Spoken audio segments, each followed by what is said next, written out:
भारत से मात खाने के बाद भी बार बार चीन ऐसी हिमाकत क्यों करता है? क्यों उसे भारत के वो इलाके चाहिए जो उसके हैं ही नहीं? क्यों वो गलवान और तवांग समेत कई इलाकों पर अपना दावा ठोकता है, लेकिन वो भी जानता है कि केवल जुबान से कहने मात्र से भारत की जमीन पर उसका कब्जा नहीं हो जाएगा और ना ही भारत उसे अपने इलाके यूं ही सौंप देगा। लिहाजा उसने साजिशों का ताना बाना बुनना शुरू कर दिया है। दोस्तों, अपनी इस ख्वाहिश को पूरा करने के लिए चीन ने पाक को शह दे रखी है, उसके आतंकियों को पाल रखा है।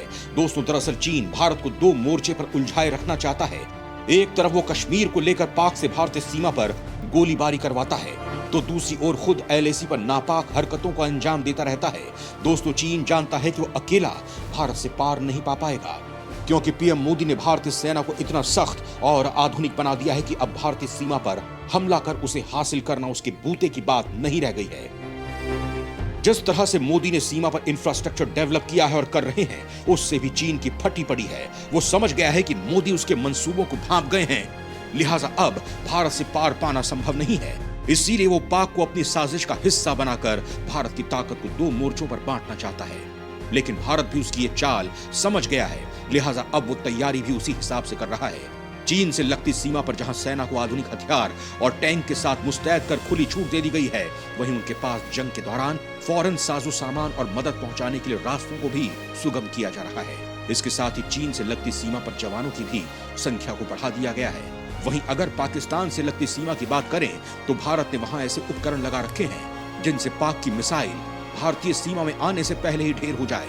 लिहाजा चीन की यह साजिश पूरी तरह से फेल हो रही है, जिससे वो बौखलाया हुआ है, और इसी बौखलाहट का नतीजा है तवांग में चीनी सैनिकों का भारतीय टुकड़ी पर हमला करना। दोस्तों, लेकिन चीन की गुस्ताखी उसे ऐसी भारी पड़ी है कि उसकी जुबान ही बंद हो गई है। भारतीय जवानों ने चीनी सैनिकों की ऐसी धुनाई की है कि उन्हें उनकी नानी याद आ गई है। तभी तो आधे घंटे के भीतर ही वो भारतीय सीमा से दुम दबाकर भाग गए। दोस्तों, आज हमारे इस वीडियो में मैं आपको चीन की इसी गुस्ताखी को विस्तार से बताऊंगा। आपको जानकारी दूंगा कि आखिर चीन तवांग के पीछे क्यों पड़ा है और इसे पाने के लिए वो पाक के साथ मिलकर कौन सी साजिश रच रहा है। चीन तवांग पर क्यों करता है अपना दावा? क्यों मैकमोहन रेखा को मानने से करता है इनकार? दोस्तों, तवांग अपने विशाल मठ के लिए प्रसिद्ध है। यह अरुणाचल प्रदेश में LAC से सटा इलाका है। यहाँ कई रहस्य छिपे हुए हैं।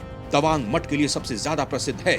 यहाँ के दर्शनीय स्थल इसे खास बनाते हैं। तवांग मठ भारत का सबसे बड़ा और एशिया का दूसरा सबसे बड़ा मठ है। इस मठ में भगवान बुद्ध की 28 फीट ऊंची प्रतिमा स्थित है। मठ में एक विशाल पुस्तकालय भी है, जहाँ प्राचीन पुस्तकों और पांडुलिपियों को सुरक्षित रखा गया है। दोस्तों, तवांग में मोनपा जनजाति निवास करती है। इस समुदाय के लोग कृषि और धर्म से जुड़े हुए होते हैं।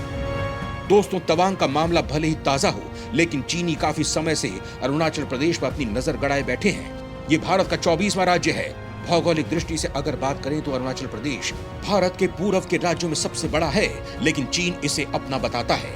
उसका कहना है कि अरुणाचल प्रदेश उसका हिस्सा है जिस पर भारत ने कब्जा कर रखा है। दोस्तों, चीन इसे दक्षिणी तिब्बत कहता है।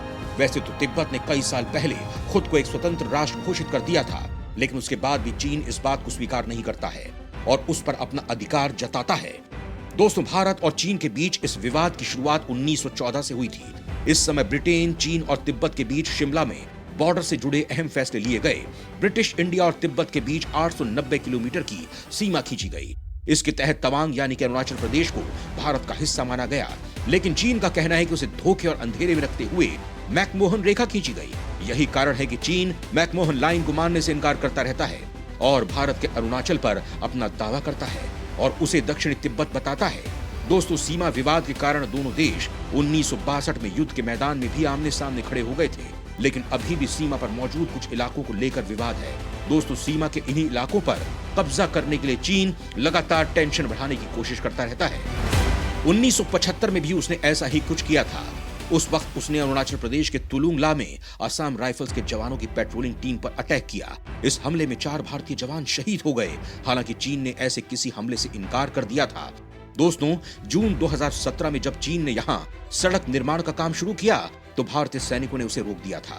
यहीं से दोनों पक्षों के बीच डोकलाम को लेकर विवाद शुरू हुआ था, जिसके बाद दोनों देशों की सेनाएं 75 दिनों से ज्यादा वक्त तक आमने सामने डटी रहीं, लेकिन कोई हिंसा नहीं हुई थी। दोस्तों, यही नहीं, चीन ने हाल ही में अरुणाचल के कई जगहों के नाम भी अपने अनुसार बदल दिए थे। चीन की बढ़ती इस गुस्ताखी को लेकर भारत ने चेतावनी दी कि अरुणाचल प्रदेश हमेशा से ही भारत का अभिन्न अंग रहा है और हमेशा रहेगा। दोस्तों, अब आप समझ गए होंगे कि आखिर चीन तवांग के पीछे क्यों पड़ा है, लेकिन उसकी ये ख्वाहिश मोदी के रहते पूरी नहीं हो पाएगी। वो जानता है, इसीलिए उसने पाक के साथ मिलकर भारत के खिलाफ खतरनाक साजिश रची है। भारत के खिलाफ चीन पाक के साथ मिलकर रच रहा गहरी साजिश, अपने स्वार्थ के लिए पाक को भारत के खिलाफ बना रहा है मोहरा। दोस्तों, जिनपिंग की ख्वाहिश चीन के इतिहास में माओ त्से-तुंग और डेंग की तरह अमर होने की है, लिहाजा वो उन्हीं की तरह आक्रामक नीति अपना रहा है। लेकिन उसकी इस नीति में भारत सबसे बड़ा रोड़ा बन रहा है। दोस्तों, जिनपिंग जानता है कि जब तक मोदी हैं, उसके मंसूबे कामयाब नहीं हो पाएंगे। लिहाजा वो भारत को 2 मोर्चों पर बांटकर अपने मंसूबों को कामयाब करना चाहता है।